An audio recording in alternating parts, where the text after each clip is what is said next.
are in the winter wonderland, and behind me I have the brand new King Long. This is the first time I'm driving a King Long in Norway, and this is a full electric coach. So I want to take a look around, and I will open everything I can open, and I will show you as much as I can. Last time I was looking at the King Long, that's several years ago. It was a little bit boring and square box. Now you have more modern design, more European style, but still I'm not sure if I like this. The lights are a little bit inspired by a dragon eyes. It makes it a little bit modern look. And in front of the bus you have a radar sensor, and you also have a small camera that you can see in the front screen. And this have, as we now call, a classic mirrors. It's analog mirror, and you have added an extra blind spot mirror on the side of it. It's not beautiful, but I think it's functional. I have opened the door. It's starting good, but when you look inside, it's getting narrower and narrower and narrower, and they even put a garbage trash in the middle of the staircase. It's not a good solution. Throw that out and you have a little bit bigger space. It's working, but it could be better. And one other thing I could see, they have put a speaker outside. It looks like a car speaker that they put outside. But it's mandatory in a lot of tenders in Norway, so you need it. They have to give information about the stop you are at and where the bus lines goes. I want to show you the luggage capacity, and you have to follow me here, because the first one is the battery pack, number 1.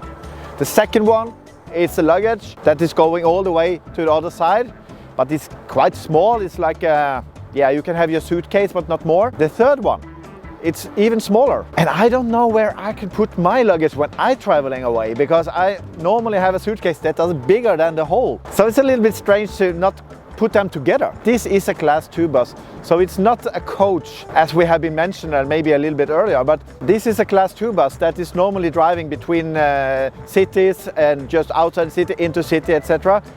And sometimes when I drive a class 2 bus, I have passengers coming with a trolley or a bicycle, and they put it in under the bus. Here you don't have space for anything of that type of size. Here you have the double door, and you also have the wheelchair lift in a type of cassette. So this is a standard version, as you can see in a lot of buses in Norway. It's a wide, it's easy access. This is, what can I say? This is the normal size you see in a class 2 bus. And one thing I like with this one, if I can say it like that, you have a charging point, the CCS Type 2, on both sides of the coach.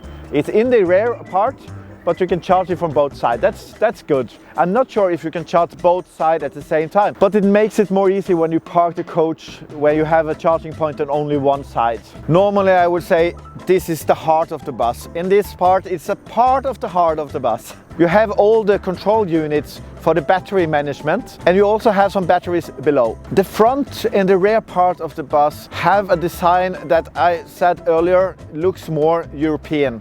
And also here you can see the lines going all the way from one side to the other side, and it's LED lights, so it don't use so much energy, and it looks nice. If you can hear this, this is something I like. It's a diesel heater in this coach, so it's not 100% environmentally friendly, but you at least can have a temperature inside that is good. We know that the passenger in Oslo area, they have to put on all the clothes they have.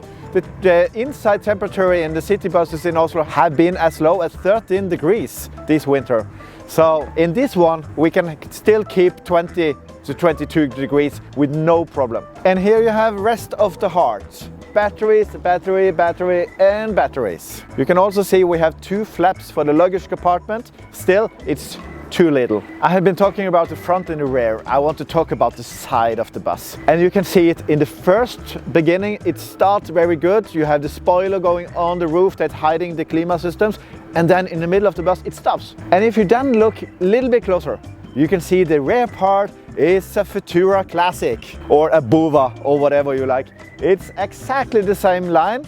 So they have been taking some ideas from that one and that one, put them together, and we have a coach. And another thing I don't like, when you have the line going all the way to the back of the coach, and 1 meter before you have the perfect line, and then you stop and have a big hatch. that is destroying the whole design. And speaking of design, look at this plastic piece here. It looks like the rear lamps is too big to fit here. Instead of making the lamp to fit better, they add a plastic piece like this. I think it will go off when you clean the bus. This bus has some ZF components. The front axle is from ZF and the rear axle is more or less maintain free, if I read the text correctly. And I have to show you something. This is where you fill up for the window wipers.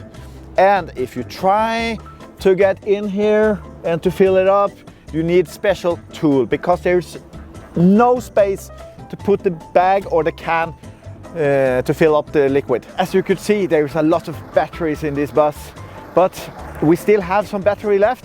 So we close everything and take a short drive more before the light is going out.